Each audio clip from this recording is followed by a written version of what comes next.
حضرت عمر فاروق رضی اللہ تعالیٰ عنہ خادم سے کہنے لگے بوڑھی سے پوچھو. پوچھا اما السلام علیکم. وعلیکم السلام. اما کیا بات ہے؟ تو اما کہنے لگی جاؤ دوڑو, تمہیں کیوں بتاؤں, دیہات کی سیدھی سادی بی بی, جاؤ بھاگ جاؤ. کہا نہیں اما مہربانی کرو اندر تو آنے دو. بڑی منت کے بعد اما مانی. عمر فاروق عام آدمی نہیں جس سے دنیا کامتی ہے. حضرت عمر اندر گئے. اما کیوں پریشان ہو؟ تو اما کہنے لگی تمہیں کیوں بتاؤں, میرا اپنا دکھ ہے. چل اما بتا دے, تیری مہربانی. اما کہنے لگی میں ایک بیوہ ہوں, بے اولاد ہوں, کوئی میرا سہارا نہیں.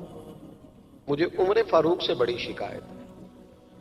میرے اوپر 25 دینار کا قرضہ چڑھ گیا ہے اور 3 دن ہو گئے میں نے روٹی نہیں کھائی, اور عمر نے میری خبر نہیں لی. حضرت عمر کو پتہ چل گیا اللہ وارث ہے, اس کا کوئی 2 4 10 ہزار ووٹ کوئی نہیں. ایک کو میکے سے 6 مربے نہیں لے کے آئی, ایک اکیلی تنے تنہا. اور بھائی جب اللہ کا خوف ہوتا ہے تو پھر انسان ان غریبوں کو بھی مناتا ہے. پھر ریڑی والے کی بھی اہمیت بڑھ جاتی ہے, پھر رکشے والے کی قدر بھی بڑھ جاتی ہے. حضرت عمر فاروق رضی اللہ تعالیٰ عنہ کہنے لگے اماں عمر سے شکوہ ہے؟ کہاں؟ جناب عمر کہتے ہیں میں نے ایک جملہ کہا تو اماں نے تو مجھے لاجواب کر دیا. میں نے کہا اماں عمر کو کیا پتا کہ تو بھوکی ہے اور مقروض ہے, اسے کیا خبر؟ تو اماں کہنے لگی کیا کہا تم نے؟ عمر کو خبر نہیں, اسے پتا نہیں؟ تو عمر سے کہو نا چھوڑ دے حکومت, اس کے حوالے کرے جو خبر رکھ سکتا ہے.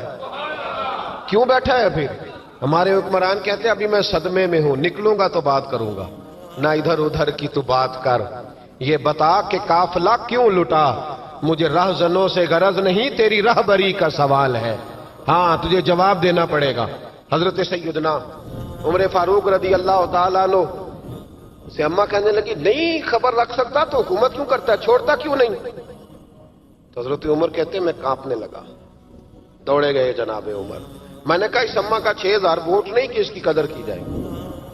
یہ اماں کوئی بہت آکسفورڈ یونیورسٹی کی ڈگری ہولڈر نہیں کہ اس کی بات مانی جائے. کہ لاوارث اور بیوہ بی بی. عمر دوڑے گئے, گھر سے اناج کا تھیلا کندھے پہ رکھا, 25 دینار بھی لیے, پکا پکایا کھانا بھی لیا. خادم کہنے لگا حضور مجھے دے دے میں اٹھا لیتا ہوں. تو حضرت عمر فرمانے لگے چل وعدہ کر قیامت کے دن بھی میرا بوجھ اٹھائے گا. کہنے لگا جی نہیں وہاں نہیں اٹھا سکتا. فرمایا پھر آج بھی نہ اٹھا, مجھے ہی اٹھانے دے, یہ میرا بوجھ ہے تو مجھے ہی. اماں کے سامنے 25 دینار بھی رکھے. پھر اماں کو حضرت فاروق اعظم نے 2 مہینے کا راشن بھی دیا, پھر پکا پکایا کھانا بھی دیا. معمولی آدمی کی بات نہیں کر رہا, 24 لاکھ مربع میل کا حکمران. حضرت عمر مدینے میں بیٹھ کے کبھی للکار دیں تو کیسر و کسرا کی ٹانگیں کانپیں. جناب عمر فاروق رضی اللہ کھانا کھلا کے اماں چارپائی پہ تھی تو عمر نیچے بیٹھ گئے. کہنے لگے اماں چل عمر کو معاف کر دے, چل چل جانے دے, کوئی عرض نہیں, بیچارے کو پتہ نہیں چلا. تو اماں کہنے لگی تو نے پھر عمر کا ذکر چھیڑ دیا. بیٹے میرے گھاؤ بڑے گہرے ہیں, میرے زخم بڑے سخت ہیں, کلیجہ پھٹے تو تجھے دکھاؤں کتنی تکلیف میں ہوں. میں تو پکا ہوا پھال ہوں, کسی وقت بھی دنیا سے چلی جاؤں گی. میں نے عمر کو معاف نہیں کرنا. جب میں قبر میں جاؤں گی نا, نبی کریم علیہ السلام آئیں گے تو میں عمر کی شکایت کروں گی. میں کہوں گی حضور اس سے پوچھئے یا رسول اللہ بیوہ اور بوڑھی کا خیال ہی نہیں کیا. تو آپ کے غلام کہتے ہیں میں نے عمر کو کبھی اتنا روتے نہیں دیکھا جتنا آج روئے. کہنے لگے اماں عمر کو میں جانتا ہوں وہ کمزور ہے, یہ شکایت نہ لگانا, وہ کمزور ہے, مقابلہ نہیں کر سکے گا, یہ شکایت نہ لگانا, چل معاف کر دے. تو اماں کہنے لگی اچھا تو مجھے کچھ اچھا لگتا ہے, جا تیری خاطر عمر کو معاف کیا, تو پیارا لگا ہے, جا معاف کیا, تیری خاطر معاف کیا, تیری خاطر عمر کو معاف کیا. حضرت عمر فاروق کہنے لگے مجھے لکھ کے دو. کون اتنے جتن کرتا, کون؟ کسی سے کہنا جا اپنی اماں کو منا لے, تو کہتے ہیں نہیں میری غلطی کوئی نہیں تو مناؤں کس بات پہ, ہمیں تو 20 دلیلیں آتی ہیں. جا ابا کے پیر پکڑ لے. پتہ ہے نبی پاک علیہ السلام نے فرمایا جس کا باپ راضی ہوگا اسی کا اللہ راضی ہوگا, اور جس کا باپ ناراض ہوگا وہ سارا دن وظیفے پڑھے, اس کا اللہ راضی. یہ ابو داؤد شریف کی حدیث ہے. نا جی بڑی مہربانی, پیسے نہ لائیے گا آپ. اب بات سنیں, وہ بھی میں سمیٹنے کی طرف آ رہا ہوں, ختم کر رہا ہوں, آپ میری بات پہ توجہ رکھیں. عزیز بھائی, نبی کریم صلی اللہ تعالی علیہ وسلم نے جو اپنے غلاموں کی تربیت کی تو حضرت عمر فاروق کہنے لگے لکھ کے دو, لکھ. لکھ دو. تو اماں کہنے لگی آپ لکھیں میں سائن کر دیتی ہوں. آپ لکھ دیں میں سائن کرتی ہوں. حضرت عمر نے لکھا فلاں بنت فلاں کو عمر سے شکایت تھی. پھر انہوں نے عمر کو معاف کر دیا. اماں سائن کرنے ہی لگی تھی، سائن کرنے ہی لگی تھی کہ مولا علی شیر خدا آ گئے. حضرت عبداللہ ابن مسعود آ گئے. اوہو عمر یہاں بیٹھے ہوئے ہو، میں سارے مدینے میں تلاش کر رہا تھا، یہاں بیٹھے ہو، وہ کچھ لوگ ملنے آئے، نکلو. اماں نے سنا کہ یہ عمر تھے تو اماں اٹھ کے کھڑی ہو گئی. آئے ہائے عمر تھے، آپ عمر تھے؟ تو جناب عمر کہنے لگے اماں تو نے جو کہا ٹھیک کہا، لیکن اپنے وعدے پہ قائم رہا، یہ ذرا سائن کر دے. اماں نے سائن کیے تو حضرت عمر فاروق فرمانے لگے علی آ گئے ہو تو بطور گواہ تم بھی دستخط کر دو. عبداللہ ابن مسعود تم بھی بطور گواہ جب سائن ہوئے تو جناب عمر نے رکا لپیٹا اور مولا علی شیر خدا سے فرمانے لگے علی یہ رکھ لو، مجھے لگتا ہے میں تم سے پہلے دنیا سے جاؤں گا، اور جب میں پردہ کر جاؤں نا تو یہ رکا میرے کفن میں رکھ دینا. اگر حضور علیہ السلام نے پوچھا نا میری امت کے ساتھ کیا سلوک کر کے آئے ہو، تو رکا نکال کے کہوں گا یا رسول اللہ ایک بوڑھی ناراض تھی میں اسے بھی راضی کر کے آیا. حضور یہ میں راضی. بھائی جب تک ہم اللہ سے نہیں ڈرتے معاشرہ اصلاح پذیر نہیں ہو سکتا. حضرت عمر فاروق رضی اللہ تعالیٰ عنہ نا باہر والوں کا بھی بڑا سخت حساب کرتے تھے. بڑا ایک گورنر صاحب نے لباس بڑا شاندار پہننا شروع کر دیا تھا تو حضرت عمر نے اتروا کے نا تو انہیں ٹاٹ کا لباس پہنا کے تو اونٹ چرانے کی ڈیوٹی دے دی تھی. اتنا سخت احتساب کرتے. کسائی کی دکان پر بھی 1-2 گھنٹے کھڑے ہوتے تھے. جو آدمی مسلسل 2 دن گوشت خریدتا تھا نا فرماتے تھے اس کا ٹیکس بڑھا دو، لوگوں کو دال نہیں مل رہی اور یہ روز گوشت کھاتا ہے. حضرت فاروق اعظم اس کو جزیہ کہا جاتا تھا یا کچھ اور معاملات ہوتے تھے بڑھا دیتے تھے. مسلسل جو 2 دن آدمی گوشت کھاتا تھا فرماتے تھے مدینے میں غربت ہے، اگر یہ والا نظام تم کرو گے تو غریب لوگ کس کی طرف دیکھیں گے. لیکن اس سے زیادہ بڑھ کر جو ان کی زندگی کا معیار اور سٹیٹس تھا وہ یہ تھا کہ اپنے گھر کا خاص خیال رکھتے، خاص توجہ کرتے. ملک شام سے اور ایران سے کچھ لوگ آپ کی خدمت میں آئے تو وہاں سے کچھ کنیزیں بھی آئیں. ان کے بادشاہ پیغام لے کے شاہ ایران کی کنیز کو ملکہ نے کہا کہ نا حضرت عمر کی زوجہ کو دیکھ کے آنا ذرا کس طرح کی ہے.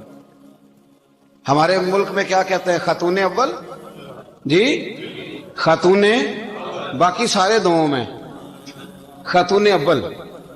ذرا خاتون اول کو دیکھ کے آنا. تو وہ جب آئی نا گھر میں ملنے تو کہا کہ مجھے میری ملکہ نے کہا تھا کہ عمر کی زوجہ سے اہلیہ سے ملاقات کر کے آنا. تو حضرت عمر کی اہلیہ نے نا ایک جوڑا کپڑوں کا دے دیا ملکہ کے لیے اور ایک خوشبو کی شیشی دے دی. اب جب وہ تحفے وہاں گئے تو اس ملکہ نے نا کچھ سونے کا سامان بھیجا، کچھ زیورات بھیجے، کچھ تحائف بھیجے. جب حضرت عمر کے گھر آئے نا وہ خادم لے کے آیا، اس نے کہا جی آپ کی اہلیہ نے تحفے بھیجے تھے. تو جواب میں شاہ ایران کی بیوی نے یہاں جس ملک کا وہ سفیر تھا انہوں نے بھی یہ بھیجے. تو حضرت عمر فاروق نا وہ تحفے لے کے گھر گئے تو جا کے کہنے لگے اپنی اہلیہ سے یہ تو کب سے تحفے تحائف بھیجنے لگ گئی ہے، یہ کب سے نظام شروع ہو گیا؟ تو کہ حضور تحفہ دینا لینا تو ٹھیک ہے، سنت ہے، محبت بڑھتی ہے، تو یہ کوئی قباحت نہیں، اور میں نے اپنی ذاتی استعمال کے لیے جو چیزیں رکھی تھی وہ میں نے دی ہیں. تو حضرت عمر فاروق رضی اللہ تعالیٰ عنہ فرمانے لگے ہم نے کسی ملک کے ساتھ اور اس کے بادشاہ کے ساتھ ذاتی تعلق نہیں بنانا، تعلق جو بھی بنے گا رسول اللہ کے دین کی برکت سے بنے گا. ذاتی رشتے نہیں ہم نے قائم کرنے. ذاتی آپ کے ملک کی جو ایئر لائن جس کا ہر سال خسارے کا ڈنڈورا پیٹا جاتا ہے نا، وہ ہمارے بادشاہ صاحب اور صدر صاحب اگر غیر ملکیوں کو گھوڑا کبھی بھیجنا ہو نا، گھوڑا، تو پورا ایک جہاز گھوڑا لے کے تحفے میں جاتا ہے. پورا جہاز غریب قوم کا یہ سرمایہ، اور قوم بڑی بادشاہ ہے، لائنوں میں لگ کے ووٹ دیتی ہے. 2 کام ہمیشہ لائن میں لگ کے کرنے، ایک بل لائن میں لگ کے جمع کرانا ہے اور ایک ووٹ لائن میں لگ کے، تاکہ پھر پورے 5 سال لائن میں ہی لگے رہیں. مرضی سے آپ ووٹ دینا پر جو بات درست ہے اس کو سنو. حضرت عمر فاروق رضی اللہ تعالیٰ عنہ نے اپنی اہلیہ سے پوچھا کتنے کا تھا وہ تیرا جوڑا اور خوشبو کی شیشی؟ انہوں نے کہا 3 دینار کی. فرمایا یہ 3 دینار تیرے اور باقی جو تحفے آئے ہیں وہ تو خود کہہ، چونکہ اس نے تیرے نام بھیجے ہیں، تو کہہ کہ میں مال غنیمت میں دیتی ہوں، تو کہہ میں مسلمانوں کو کہہ. تو زوجہ ہنس پڑی، کہنے لگی میں نہ بھی کہوں تو مجھے کہنا تو پڑے گا ہی.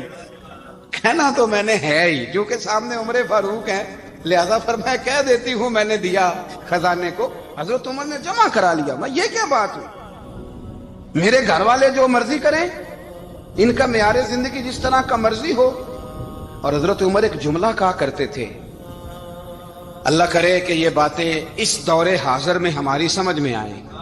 حضرت عمر فاروق رضی اللہ تعالیٰ عنہ اپنے بچوں کو فرمایا کرتے تھے کہ بہت آدمی کو بھوک لگی ہو نا، اور پھر اس کی پسند کا کھانا پکا ہو، تو اتنے شوق سے وہ اس کھانے کو دیکھتا ہے نا، فرمایا اس طرح پوری قوم اپنے بادشاہوں کے خاندان کو دیکھتی ہے، اس تیزی کے ساتھ دیکھتے ہیں کہ ان کے گھر میں کیا ہو رہا ہے، ان کا معیار زندگی کیا ہے، ان کا سٹیٹس کیا ہے۔ سیدنا فاروق اعظم رضی اللہ تعالی عنہ نے اپنے گھر کے اندر اپنے بچوں، آپ کے بچے دونوں کاروبار کے لیے مصر گئے، تو وہاں کے گورنر صاحب نے لوگوں سے، ایک بہت بڑا قافلہ گیا مدینے سے مصر تجارت کے لیے، جاتے ہیں نا آج بھی قافلے کئی ملکوں میں، تو یہ گئے تجارت کے لیے، تو حضرت عبداللہ ابن عمر، حضرت عبید اللہ ابن عمر، حضرت عمر کے دونوں بیٹے گئے۔ جناب عمر فاروق کے بچے جب وہاں پہنچے تو مصر کے گورنر نے نا لوگوں کو تعارف کرایا کہ یہ عمر فاروق کے بیٹے ہیں، یہ حضرت یہ چودھری کے بیٹے کو کون بتاتا ہے کہ تو چودھری کا بیٹا ہے؟ باہر والے بتاتے ہیں، گھر والے جی؟ اور سیٹھ صاحب کے بیٹے کو کون بتاتا ہے کہ تو سیٹھ صاحب کا بیٹا ہے؟ اور مالک کو کون بتاتا ہے کہ تو مالک کا بیٹا ہے اور یہ کرایہ دار ہے؟ یہ کون بتاتا ہے؟ یہ سوچ ہم دیتے ہیں بچوں کو، چودھری اور کمی کی سوچ، امیر اور غریب کی سوچ، مالک اور کرایہ دار کی سوچ، گھر کے مالک کی اور کام کرنے والے کی سوچ، یہ ہم دیتے ہیں۔ یاد رکھنا، یہ ہم دیتے ہیں، یہ ہمارا مزاج ہے، یہ باہر سے نہیں آتی۔ تو کوئی شہزادہ ہے، تو سیٹھ ہے، تو نواب ہے، یہ سوچ باہر سے نہیں آتی، یہ اماں سوچ دیتی ہے، اماں، یہ ابا سوچ دیتا ہے۔ اور پھر جب تباہی اترتی ہے تو اس کے ذمہ دار بھی باہر والے نہیں ہوتے، گھر والے ہوتے ہیں، گھر والے۔ ہمارے بچوں کی طبیعتوں پر زیادہ نقش باہر والوں کا نہیں ہوتا، گھر والوں کا ہوتا ہے، یاد رکھیے گا۔ حضرت عمر فاروق رضی اللہ، بچے ہیں، شہزادے ہیں، وہ کاروبار کرنے گئے اور وہاں لوگوں نے بتایا گورنر صاحب نے کہ یہ فاروق اعظم کے بچے، امیر المومنین کے۔ لوگوں نے ان سے زیادہ مال خریدا، تجارت میں زیادہ نفع ہوا، ظاہر ہے کہ وہ آپ کے جو اللہ خیر کرے حکمران ہیں، ان کے کاروبار کتنے ملکوں میں ہیں، کس بنیاد پر ہیں؟ وہ صرف اس بنیاد پر کہ وہ حکمران رہے، ان کے لیے آسان تھا بڑے لوگوں سے تعلقات بنانا۔ حضرت عمر فاروق رضی اللہ تعالیٰ عنہ کے بچے ڈھیروں مال کما کے جب واپس آئے نا، تو حضرت عمر سے آ کے بچوں نے بطور محبت کا، ابا جی اللہ نے بڑا ہی فضل کیا ہے، بڑا مال کمایا الحمدللہ، یہ دیکھیں کتنا نوازا ہے۔ تو حضرت عمر کہنے لگے سارے قافلے نے اتنا ہی کمایا ہے؟ سارے قافلے نے اتنا ہی کمایا ہے؟ تو حضور نہیں، سارے قافلے نے اتنا نہیں کمایا، سب کو اتنا نہیں ملا۔ وہ تو وہاں گورنر صاحب نے لوگوں کو تعارف کرایا تھا کہ یہ عمر کے بچے ہیں، تو لوگوں نے پھر ہم سے بڑا ہی خریدا۔ تو حضرت عمر فرمانے لگے ٹھیک ہو گیا، میں بات سمجھ گیا، اس طرح کرو، جو تمہاری اصل زر تھی نا، جو راز تھی، وہ رکھ لو اور باقی سارا مال مال خزانہ میں جمع کرا دو، اس لیے کہ یہ تم نے تجارت نہیں کی، یہ تم نے اپنے باپ کا نام بیچا ہے، یہ تم نے امیر المومنین کے بیٹے ہونے کا فائدہ اٹھایا ہے۔ فرمایا یہ تمہارا نہیں حق، یہ مسلمانوں کا ہے، اس لیے کہ یہ مال تم نے محنت سے نہیں کمایا، یہ باپ کی کرسی کا فائدہ اٹھایا ہے۔ اور فرمایا اگر تم نے مال جمع نہ کرایا تو میں مال بھی لے لوں گا زبردستی اور کوڑے بھی ماروں گا، ڈبل سزا دوں گا، مرضی سے جمع کراؤ گے تو کوڑوں سے بچ جاؤ گے۔ بڑے بیٹے نے تو جمع کرا دیا، تو چھوٹا تھوڑا پریشان ہوا، تو حضرت عبداللہ ابن عمر چھوٹے کا ماتھا چوم کے کہنے لگے بیٹے چپ کر کے جمع کرا، یہاں بھی فخر کر کے ہم عمر کے بیٹے ہیں، اور قیامت میں بھی فخر کریں گے کہ ہم فاروق اعظم کے بیٹے ہیں، یہاں بھی ناز کریں گے اور وہاں بھی ناز کریں گے کہ عمر کے بچے ہیں۔ ہمارے باپ نے خود بھی حلال ہی کھایا ہے، اور جب ہماری کمانے کی باری آئی ہے تو ہمیں حکم بھی حلال کھانے کا دیا۔ بھائی ہمارا مزاج نہیں، بچہ جب لے کے آتا ہے 2 لاکھ روپیہ تو کبھی پوچھا کہاں سے آیا ہے؟ جب وہ پہلے دن غلط دوستوں کے پاس جا کے بیٹھتا ہے تو کبھی نکالا ہے گھر سے اسے؟ یہ بہت سارے خمیازے ہمیں اس لیے بھگتنے پڑتے ہیں کہ ہم ابتدا میں سوراخ بند نہیں کرتے. جب اس میں شگاف پڑ جاتا ہے, سیلاب آتا ہے, تو ہمیں ہوش آتی ہے. حضرت عمر نے اپنے گھر میں نگرانی رکھی, کڑی نگرانی. زیادہ نماز گھر میں پڑھتے تھے حضرت عمر, نفلی نمازیں زیادہ کیوں بلا؟ بھائی یاد رکھیں کہ آپ نے اگر سجدہ کرنا ہے تو بچہ لیٹ جائے گا, وہ اسے پتا کوئی نہیں سجدہ کیا ہے. لیکن جب گھر میں کبھی قرآن ابا جی کھول لئی نا, جب ابا جی کا موڈ بن جائے نا لیکچر دینے کا, وہ گھر میں شروع ہو جاتے ہیں, کہتے ہیں آپ لوگ نماز نہیں پڑھتے اس لیے میرے کاروبار میں برکت کوئی نہیں. تم سویرے قرآن پاک نہیں کھولتے تو میں تباہ ہو گیا. تو میاں آپ نے کب گھر میں قرآن پاک کھولا تھا؟ آپ نے کب نماز پڑھی؟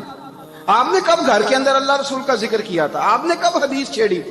آپ نے بھی تو گھر کے اندر جب بھی آپ آئے ہیں تو آپ نے وہی کچھ کیا جو دنیا دار کرتے ہیں.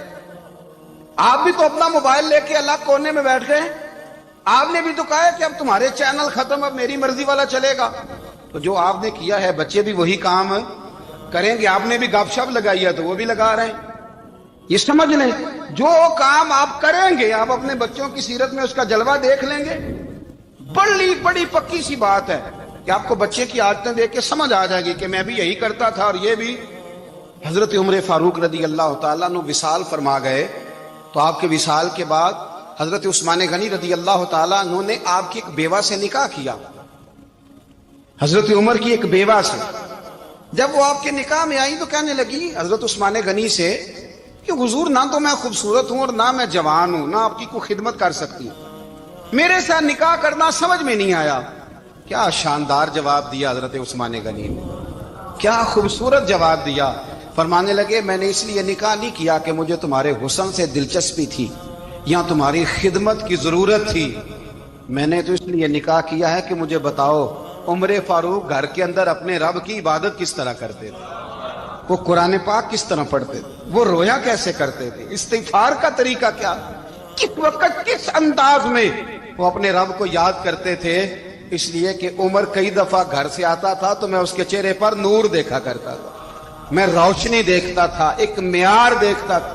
نکاح اس لیے کیا ہے کہ مجھے عمر کی جو گھر کے اندر کی عبادت ہے اس سے آگاہ کرو, تاکہ عثمان غنی بھی چاہتے ہیں اس طرح کے عمل کرو جس طرح کہ عمر فاروق کر کے گئے. بھائی جب تک ہم اپنے گھر میں وہ توجہ نہیں دیں گے, وہ مزاج دیکھیں نا, ہمارے گھروں میں جب نقشہ پاس ہوتا ہے تو ٹی وی لان بھی اس میں ہوتا ہے, ڈرائنگ روم بھی ہوتا ہے, نماز کی جگہ بھی ہوتی ہے نقشے میں. صحابہ جب گھر بناتے تھے تو ایک مسجد بیت کا نقشہ پاس کرتے تھے, ذہن میں رکھتے تھے کہ یہ کونا نماز کے لیے, وہاں جوتے لے کے کوئی نہیں جائے گا, وہاں نماز پڑھی جاتی تھی, عورتیں وہاں اعتکاف کرتی. ٹی وی لان تو آ گیا ہے اور گھر کے اندر ٹی وی رکھنے کے لیے تو ایک کمرہ الگ سے بنا دیا گیا ہے, اور اب جو نئے نقشے پاس ہو رہے ہیں اس کے اندر گھروں کے اندر جگہ بنائی گئی ہے جہاں کمپیوٹر رکھے جائیں, اور بچوں کے لیے وائرنگ ہوگی نیچے تاکہ انہیں کوئی مشکل درپیش نہ ہو. یہ ساری چیز ہم نے نہانے کے لیے گھروں کے اندر اتنے بڑے واش روم بنائے ہیں کہ لگتا یہ ہے کہ سوائے نہانے کے اور کام ہی نہیں کوئی گھر میں ہوگا. ہر چیز آ گئی, پر اللہ کرے کوئی تفسیر بھی ٹیبل پہ پڑی نظر آئے, کوئی حدیث کی کتاب بھی ٹیبل پہ پڑی نظر آئے. اللہ کرے کہ جس طرح ابا لطیفہ سن کے آتا ہے تو جب تک سنا نہ لے اسے ہضم نہیں ہوتا. اللہ کرے کہ وہ جمعے میں بیان سن کے جائے تو اس کا بھی دل کرے میں اپنے بچوں کو سناؤں. وہ نبی پاک کی کوئی حدیث کہیں سے سنے تو گھر جا کے سنائے. جب تک یہ معیار نہیں بنتا آپ کیسے توقع کرتے ہیں کہ گھر کے اندر اللہ کی رحمتیں نازل ہوں گی؟ آپ یہ کیسے توقع کرتے ہیں کہ گھر کے اندر وہ معیار اور وہ مزاج بنے گا؟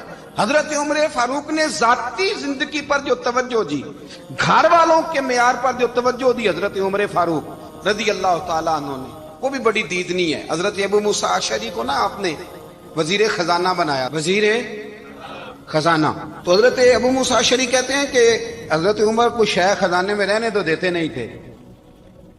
تو ایک دن میں صفائی کر رہا تھا اس کمرے کی جس میں خزانہ رہتا تھا. ہمارے تو ملک میں جو جاتا ہے وہ صفائی کر کے ہی جاتا ہے, اللہ خیر کرے. اور خیر معیار بدلتا ہے, جو پچھلی حکومت ہوتی ہے وہ قرضہ اٹھاتی ہے, وہ باہر سے جاتی ہے تو قرضہ لے کے آتی, اور جو نہیں آتی ہے وہ کہتی ہے ہمیں پیکج مل گیا ہے. وہ قرضہ نہیں اٹھاتے, ان کو کیا ملتا ہے؟ یعنی پچھلی نے قرضہ لیا تھا اور ہم نے, واہ جی واہ کیا خوبصورت انداز ہے. اس کا نام بدل کے نا, انہوں نے قرضہ لیا تھا اور ہم نے, میں کہا بڑے شاندار سیانے بندے ہو گئی. اور اللہ تعالیٰ خیر فرمائے, ہمارے جو بڑے شاندار قسم کے دوست ہے نا شاندار، جن کا ادب سے نام لیتے ہیں، وہ عرب کے بادشاہ ہیں۔ ہم تو عرب خالی کہتے بھی نہیں، عرب شریف کہتے ہیں، عرب شریف۔ انہوں نے پتہ کیا کیا ہے؟ انہوں نے اس طرح کیا ہے کہ جو کشمیریوں کا قاتل تھا نا، اس کے گلے میں میڈل ڈال دیا ہے۔ یہی کام وہ کرتے رہتے۔ انہوں نے پہلے انہیں بلا کے مندر بھی بنوائے تھے، ہمیں کوئی شکوہ نہیں، ان کی زمین ہے، اللہ تعالیٰ توفیق عطا کرنے والا ہے، پر خیال یہ تھا کہ چلو کشمیریوں کے زخموں پر نمک نہ چھڑکتے، 2 مہینے انتظار کر لیتے، کچھ حالات سنور جاتے، کچھ تھوڑا انتظار۔ ہیں ہمارے دوست، ہمارے وزیر اعظم صاحب جب جاتے ہیں تو وہ پھولوں کا ہار ڈالتے ہیں ہمارے دوست، لیکن انہیں وہ حدیث یاد نہیں کہ نبی پاک علیہ السلام نے فرمایا جب میرے مومن کو تکلیف ہوتی ہے تو مجھے بھی گنبد خضرا میں تکلیف ہوتی ہے۔ انہیں نہ کشمیریوں کا خون یاد نہیں آیا، انہیں برہان وانی کی کٹی ہوئی لاش یاد نہیں آئی، انہیں 30,000 بیوہ عورتیں 30,000 بیوہ عورتیں یاد نہیں آئی، 30,000 بیوہ عورتیں جن کے سہاگ اجڑ گئے، اور انہیں 1.25 لاکھ یتیم بچہ یاد نہیں آیا جو یتیمی کی زندگی گزار رہا ہے، اور اس کے باوجود بہت بڑے ذمہ دار ہے وہ۔ مجھے پڑھ لینے دو آج احمد فراز کا شعر، وہ ہمارے مکتب کوئی ایسا نہیں کہ وہ مولوی تھا، وہ غیر جانبدار تھا، پر مجھے آج پڑھ لینے دو اس کا شعر، ایک کلیجے کا درد ہے، پڑھ لینے دو۔ اس نے کہا تھا کہ پڑھتا ہوں تو کہتی ہے یہ خالق کی کتاب ہے، مثل یہودی یہ سعودی بھی عذاب، اس قوم کے بارے میں کیا لکھوں فراز، کعبے کی کمائی سے جو پیتے ہیں شراب، کعبے کی کمائی سے جو پیتے ہیں شراب، اس قوم کے بارے میں کیا لکھوں فراز، کہ کعبے کی کمائی سے جو پیتے ہیں شراب۔ میں خیال نہیں آیا تمہارا صرف دین یہ ہے کہ قبریں گرا دو، مزارات گرا دو، فقط یہ دین ہے؟ کوئی نبی پاک کے روزے کی طرف منہ کرے تو اسے مشرک کہو، یہ دین ہے؟ اس کا نام مذہب رکھا ہے تم نے؟ مذہب تو اس کا نام ہے کہ جو رسول اللہ کا نام لینے والا ہے وہ ہمارا یار ہے، اور جو نبی پاک کا نام لینے والا نہیں، ہمارا اس سے کوئی تعلق، یہ دین ہے۔ حضرت عمر فاروق کی سیرت سنا رہا ہوں، حضرت عمر کی۔ حضرت ابو موسیٰ اشعری نے ایک عیسائی کو منشی رکھا تھا، اکاؤنٹ آفیسر حضرت ابو موسیٰ اشعری نے۔ تو حضرت عمر فاروق بول پڑے، کہنے لگے تمہیں مسلمان کوئی نہیں ملا تھا؟ کلمہ گو نہیں تمہیں نظر آئے؟ کشمیریوں کی لاشیں نظر نہیں آتی؟ ان کا خون بہ رہا ہے، تباہی اتر رہی ہے، اور تم قاتل کو گولڈ میڈل پہنا رہے ہو؟ اور یاد رکھنا، جب مسلمانوں کی بچیاں روندی جاتی ہوں نا تو پھر اسلام امن کا درس نہیں دیتا، پھر اسلام جہاد کی بات کرتا ہے، پھر اسلام جہاد کی بات کرتا ہے، جہاد کی۔ وہ قومیں غیرت مند نہیں ہوتی کہ جن کے گھروں میں آگ لگی ہو اور وہ غیروں کو ہار پہناتی پھرے۔ اللہ کا کچھ خوف کرو، زندگی مختصر ہے، دبئی میں کتنے رہے اور کتنے چلے گئے، خدا را کچھ خدا۔ تم سے اچھے تو وہ نیو یارک کے رائٹر ہیں جو کم از کم اپنے کالموں میں کشمیر کی بات کرتے ہیں، تم سے اچھا برطانیہ کا وہ شخص ہے جو کم از کم BBC لندن پہ رپورٹ جاری کرتا ہے تو کہتا ہے کشمیر پہ ظلم ہو رہا ہے۔ تم سے تو وہ اچھے رہ گئے، تم نے بات کرنا تو دور کی بات، تم نے دشمنوں کے گلے میں ہار پہنانے شروع کر دیے۔ کل جب پوچھیں گے بلا کے تم کو اپنے سامنے، کیا جواب جرم دو گے تم خدا کے سامنے؟ بڑی تکلیف ہوئی، بڑی تکلیف ہوئی۔ وہ نا منصور حلاج کو پھانسی دی جا رہی تھی، تو حضرت جنید بغدادی بھی آ کے دیکھنے لگے، تو منصور حلاج کہنے لگے بابا سارا زمانہ دیکھے پر تو نہ دیکھ، سارا زمانہ تماشا دیکھے انہیں تو پتا کوئی نہیں نا، تو نہ دیکھ۔ عرب شریف والو، ٹرمپ اسے انعام دیتا تو تکلیف کوئی نہیں تھی، ملکہ وکٹوریا اسے انعام دیتی تو تکلیف کوئی نہیں تھی، پر تم تو نہ ایسا کرتے، تم تو اپنے تھے، تم تو کلمہ گو تھے، تم تو یہ ظلم نہ کرتے، تم تو یہ حرکت نہ کرتے۔ میں کہتا ہوں ٹھہر ہی جاتے، جانا نہیں دنیا سے، اللہ کے حضور حاضر نہیں ہونا۔ جب رسول اللہ قبر میں آئیں گے تو کیا جواب دو گے؟ خدا را، حضور نے فرمایا تھا گناہ روک نہیں سکتے تو دل میں ہی برا جان لو۔ ذالک اضعف الایمان، یہ کمزور ایمان ہے، کم از کم اتنی حد تک تو آ جاؤ، دشمن سے گلے تو نہ ملو۔ خدا را سمجھیں، ہمارا پہلا تعارف یہ ہے کہ ہم رسول اللہ کے غلام ہیں۔ اقبال نے کہا تھا وطن کا بت نہ بنانا، وطن کو بت نہ بنانا۔ اقبال کہنے لگے ان تازہ خداؤں میں بڑا سب سے وطن ہے، جو پیرہن اس کا ہے وہ مذہب کا کفن ہے۔ اس لیے کہ بازو تیرا توحید کی قوت سے قوی ہے. اسلام تیرا دیس ہے, اسلام تیرا دیس ہے. کیونکہ تو مصطفی ہے, تو نبی پاک والا ہے, مصطفیٰ والا. اسلام تیرا دیس ہے, تو مصطفی ہے. امریکہ میں جو مسلمان رہتا ہے ہمارا بھائی ہے, اور پاکستان میں جو مرزائی رہتا ہے اس سے ہمارا کوئی تعلق نہیں ہے. حضرت عثمان غنی نے اپنے چچا کے بیٹے سے کہا تھا کہ تو کلمہ نہیں پڑھتا تو تیرا میرا رشتہ کوئی نہیں. بلال حبش سے آیا ہے پر میرے نبی کا غلام ہے, تو سگے بھائیوں سے بھی آگے ہے. ہزاروں قومیں وجود میں آئیں دہر میں خوش کو تر کے رشتے سے, پر ہم نے بنیاد دوستی رکھی یاد خیر البشر کے رشتے سے. اپنی ملت پر قیاس اقوام مغرب سے نہ کر, خاص ہے ترکیب میں قوم رسول ہاشم. کچھ خیال کرے, پہلا تعارف دین ہے, اگر دین نہیں تو پھر کسی وطن کی کوئی ضرورت. اس لیے کہ پاکستان کا تصور اقبال نے پیش کیا نا, تو اقبال کہنے لگے ان تازہ خداؤں میں بڑا سب سے وطن ہے جس کو تم بت بنا کے پوجتے ہو. ہمارا وطن تو ہمیں جان سے زیادہ پیارا ہے, پر پہلے پاکستان نہیں, پہلے اسلام. پہلے اسلام تیرا دیس ہے, تو مصطفی ہے. تو آمدام برسر مطلب حضرت عمر فاروق رضی اللہ تعالی عنہ. حضرت سیدنا ابو موسیٰ اشعری کہتے ہیں کہ میں نے نا صفائی کی, مال غنیمت کی میں نے صفائی کی, تو ایک دینار مجھے نا کہیں پڑا ہوا مل گیا. تو فرماتے ہمیں اجازت ہوتی تھی کہ ایک آدھ دینار ہم اپنی مرضی سے کہیں خرچ کر. تو حضرت عمر کے بیٹا گزر رہا تھا, تو حضرت ابو موسیٰ اشعری کہتے ہیں میں نے صفائی کی تو ایک دینار نکلا, تو میں نے وہ ایک دینار نا حضرت عمر کے بیٹے کو دے دیا. میں نے کہا لو بیٹا اپنے چچا کی طرف سے تحفہ. تو گھر جا کے انہوں نے حضرت عمر کو بتایا کہ چچا نے پیسے دیے ہیں. چھوٹے بچے تھے. حضرت عمر نے حضرت ابو موسیٰ اشعری کو بلا لیا اور بلا کے فرمانے لگے میں تو تمہیں اپنا دوست جانتا تھا, اور تو نے میری اولاد کو ہی دنیا دار بنانا شروع کر دیا. میرے بچوں کو ہی تم نے دنیا دار پیسوں پہ لگانا شروع کر دیا. میں تو تمہیں یار سمجھتا تھا. فرمایا تمہیں چاہیے تھا میرے بیٹے کو نصیحت کرتے کہ بیٹا پیسوں سے رب راضی نہیں ہوتا, اس کی رضا والے کام کیے جائیں تو رب راضی ہوتا ہے. اور فرمایا تمہیں کوئی اور گھر نہیں ملا تھا تباہ کرنے کے لیے, میرا ہی گھر ملا تھا. اٹھاؤ اپنا دینار, اور خبردار آج کے بعد میرے بچوں کے ساتھ یہ والی نیکی نہ کرنا. اور ہمارا کیا سٹیٹس ہے, دوستی ہے یہ اس سے جو تحفے زیادہ دے, جو بچوں کو خراب کرنے میں مدد زیادہ کرے, اس کے ساتھ یہ رہنا. حضرت عمر نے گھر پہ اور سب سے بڑھ کر اپنی ذات پہ توجہ کی. حضرت ابو مالک رضی اللہ تعالیٰ عنہ کہتے ہیں میں عمر کے پیچھے پیچھے ایک باغ میں گیا, اکثر اس باغ میں جایا کرتے تھے. اور عمر جا کے نا تو درخت کے نیچے بیٹھ گئے اور فرمانے لگے او امیر المومنین اللہ سے ڈر جا, ورنہ جس رب نے حکومت دی ہے وہ عذاب بھی بڑا دے گا. ڈر جا رب سے.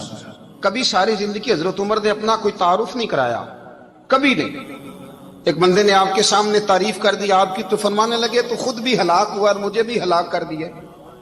کیا ضرورت پڑی ہے میری تعریفیں کرنے کی, اتنی دیر میری تعریف میں لگائی. اللہ کا ذکر کرتا رب تجھے ثواب دیتا, حضور پہ درود پڑھتا تو رب تیرے اوپر رحمتیں نازل کرتا.